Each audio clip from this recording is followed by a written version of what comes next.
In the abrupt and prolonged silence, Gini found her brain going inconsequential again. It was easier than wondering if she was about to get shot with a ray gun. The 5 green aliens varied in height, and as she studied them, she noticed they were more different than she first thought when they were room decorations. Even though he was in the middle because he was the tallest and the first sighted, Gini called him 1. The 2 on either side of 1 were almost of the same height. She assigned them 2 and 3, and more similar in appearance than the 2 on either side of them. 4, on the far right, was the only one that lacked the guy vibe, and because there was an elf hat set at a jaunty angle on the green rounded dome, Gini mentally called her a her. The far left alien made her think of scientists and geeks, so she added a doctor in front of his 5. Wide black belts wrapped the comically narrow waists of all of them, and their black boots curled up in front, almost to the point of touching where their knees might be. It was almost as if they'd taken their cue from a children's storybook. 4 even had a feather tucked in the band of her hat at a rakish angle. Gini sensed worry from them, though none of the platter gazes had what she'd call expressions. It was possible she assigned them her worry, outright fear. Dr. 5 raised the hand not holding the ray gun. He pointed something at them, a sort of iPad-looking thing. Its screen flashed a series of lights, both white and colors, in what appeared to be a pattern. Were they supposed to recognize it? She looked at Dex, who shrugged. Isaac wrote something in his notebook. Dr. 5's long green fingers moved, and the screen changed from lights to binary code. While she could recognize what it was, "Thank you, Star Trek Next Generation," she could not read it. She gave a kind of shake of her head, and some dots and dashes replaced the binary code. At least it might be Morse, though the noise was a garble of sound like someone twisted the radio dial too fast. After a bit, these changed to a series of discordant tones that made her eye twitch. Out of the corner of her mouth, she whispered, "Do you know what they're doing?" Isaac huffed an impatient sigh and said, not whispering, but with lots of dough in his tone, "They are trying the protocols from the first contact paper." In a sort of alien flourish, the screen shifted to images, icons of small stick figures. Some appeared to be running with their arms pointed up, while others were sitting. One of them lay on its back. There was a big circle with a line across it over the hole. Oh, right. She really wished she'd read that paper, though she doubted it would aid her much in comprehending the actual message trying to be conveyed. I wonder what he's trying to tell us. Seemed like that was need to know. Isaac looked up from his notes. Don't panic. Was that a translation or an admonition? She didn't like to ask. It was getting old being doed by a 9-year-old. She studied the stick figures. Okay, that one seemed kind of obvious. You won't panic, will you, Vanessa? Desi said, rolling from her back to her stomach and resting her chin on her small hands. It was distinctly weird to see her mom looking at her from out of that young face. Gini opened her mouth to remind her mom that she wasn't Van, but a cough from Dex stopped her. If the aliens wanted Van, maybe they should think they had her until it became really obviously she wasn't Van. She shook her head. It wasn't a total lie. She'd gone past panic by now. The edges of one's mouth quivered. It is well not to panic, he said. One green hand rested on the wide black belt. The fingers twitched a couple of times. His accent was different enough to seem alien, at least to Ginny's ears, which were admittedly not that well trained in foreign or alien languages. She couldn't help but notice he appeared to have no trouble with the English words, so why all the first contact crap? She'd like to know, but didn't like to ask, the dough factor again. They are large, Tu said, his tone sounding a bit accusing. He held his ray gun with both hands, but his skinny elbows rested on his black belt as if they needed the steadying support. His platter gaze turned toward Dr. 5 for a second, before jerking back toward them. Dex cleared his throat. Is that why you made us younger? His voice was that, let's all stay calm, one that policemen used on cops. It was a bit funny to hear it coming from a 13-year-old mouth because he really nailed it. Not that she watched Cops except by accident, but he sounded just like them, if she watched it. Which she didn't. One blinked. Yes. He was lying. Gini didn't know how she knew, but she did. Okay, it felt like she knew. Small is better. This came from three on the left. Their accents were similar, but enough different to indicate individuality.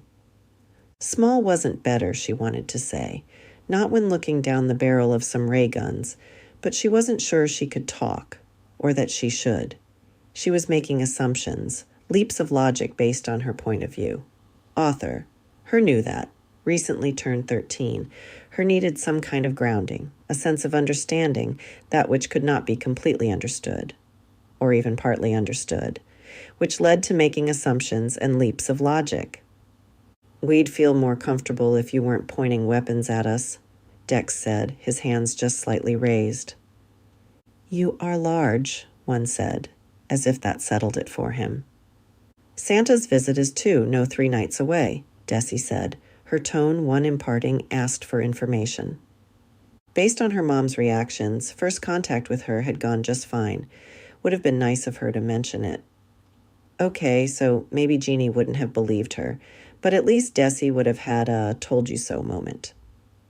Something that her mom used to wait and watch for like a cat at a mouse hole. Another longer pause. Most of the platter gazes shifted toward Desi. Was it her imagination that the gazes appeared to soften? He could come sooner, one said. Desi's face brightened. Could he? It's so long until Christmas. It's hard to wait. My mom always used to make me wait. So did mine, Gini wanted to point out, but didn't. Right then, there was no sign of her mom in D.C. We will not make you wait. His companions nodded, though some of them glanced over their shoulders, as if uneasy. Did they fear Daphne? They probably should, Gini conceded, though only to herself. Desi beamed at them and sat up so she could bounce on the edge of the couch. Oh, when? When is he coming? Tonight? One nodded, though it seemed a bit cautiously. She couldn't tell if one was humoring Desi or something else. Maybe he didn't understand Desi. Gini sure didn't. Desi flung herself rapturously against the back of the couch. I won't sleep. Not a wink. How ironic would it be if her mom did to her what Gini had done for so many Christmas Eves? Not that sleeping would be possible with aliens up on the roof and down in the living room. Have you been visiting a while? Dex asked. Gini figured he'd gone into hostage negotiation mode. Could one create a bond with green men and a green gal? This question appeared to require more thought. A while. The careful responses were troubling, though Gini wasn't sure why. Okay, she knew why. One didn't trust them. Since she didn't trust him, it was probably fair, though it didn't feel fair. Was that 13 taking hold? It's not fair, had probably been her most used words that whole year. I have to use the bathroom, Desi said, giving them a bright smile as she rolled off the couch, landing on her small feet. Me too, said Isaac. All 4 of them studied Isaac for what felt like a long time.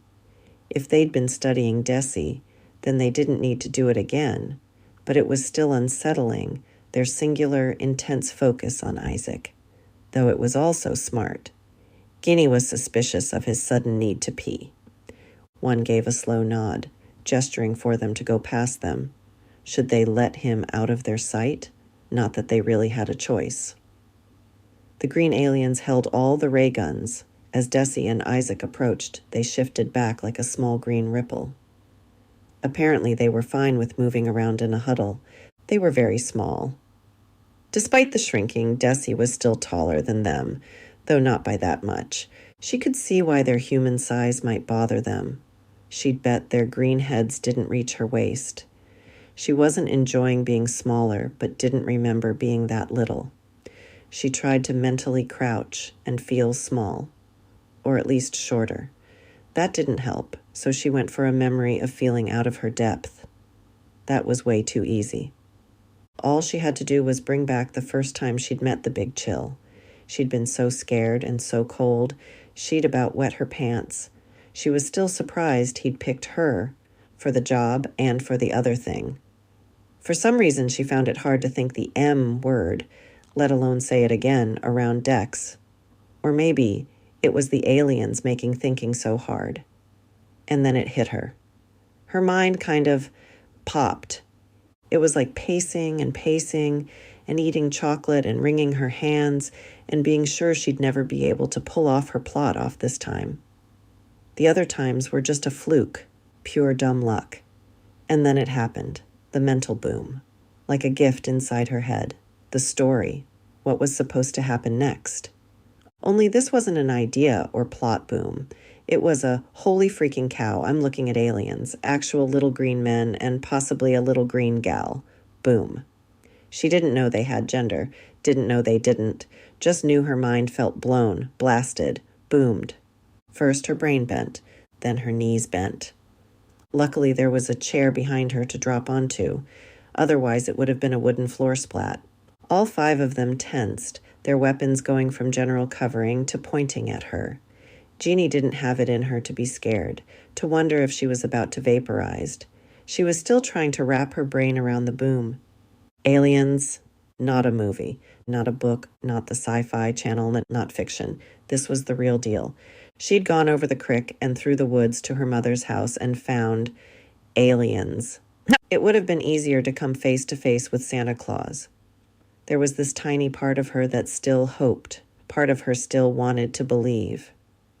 She gave herself a shake and looked at Dex and heard her younger but still her voice ask, "Why didn't you write me back?" Dex gave her an incredulous look, leaned close to hiss, "Do you really think this is the right time for that?" She leaned back in the big chair, somehow comforted by its embrace. "I'm about to get vaporized. Think of it as a last request." He looked at the aliens. So did Gini. They'd all tipped their heads slightly the same direction. Then, very slowly, they tipped them the other way. Getting no help from them, Dex shifted from one foot to the other, rubbed his face, looked at them, then at her. Gini arched her brows. "It was your dad," he finally said. Gini reared back a bit. "My dad?" The alien heads all straightened. Kind of felt like their eyes widened, though that was also hard to tell. They were already really wide. They might have tensed some at the tone of her voice, but they looked way too interested. Had Desi told the aliens Dex dumped her? So she could be humiliated on 2 planets? He said, well, he reminded me that neither of us had dated anyone else. Ever. That I owed it to you to give you a chance to find out. He stopped. "Find out?" she prompted unhelpfully, rather enjoying his obvious discomfort. "Well, find out if we were meant to be," he said, swallowing rather obviously. "How could we know until we did? Date other people, I mean. He asked me to do it for you," he tacked on with an air of desperation. "So you got engaged for me?" Gini didn't try not to sound skeptical. He shook his head, but warily. "I needed to know for me, too. That's what your dad said." He tacked this on with the obvious delusion that it would help his case. He looked away, pushed his hands through his hair, then seemed surprised by that. He lowered his hands and looked at them as if they were alien, which they kind of were. "Not that that's why I got engaged. It's just that, well, we hadn't dated anyone else. When I started looking, it kind of went to my head. I mean, everyone here knew we were a couple, so no one tried." He stopped, as if he realized he wasn't earning any brownie points. "I was, well, flattered, I guess, and I thought that made your dad right. Figured you were feeling the same when you didn't write again." He half shrugged. "When it came to it, I couldn't go through with it. I broke it off, but it felt like it was too late, like I blew it." How could I call you up and tell you I'd made a mistake? I'd almost married someone else. Ginny hadn't started giving off available signals until she heard about his engagement. Dumb move, but she'd hoped, like Santa, that he'd come back. Dad tried to tell me too, she admitted a bit absently, only realizing it now. That crazy, mostly useless hindsight. She'd brushed off Dad's words because, hello, true love. Did you come back to... She couldn't finish the question. I wanted to come home, he said. I'd been reading your books and remembering, but I was homesick, tired of big cities. When Desi told me you were coming, that you weren't involved with someone... His brows drew together. He half shrugged again. I wondered, but you are involved with someone? His tone made it a question. She wasn't sure she was involved with the Big Chill, but, facing down ray guns, she could admit that she had looked at her boss with feminine curiosity, which he might have noticed and which might be a contributing factor to the thing proposal. She was human, and the guy was smoking hot. In a chilly way, but yeah, smoking. Like dry ice. She was glad she'd mentioned the Big Chill now, though it had horrified her last night. She hadn't been ready for anyone to know. Now it seemed fair, even if she finally knew why he'd dumped her, why he'd gotten engaged.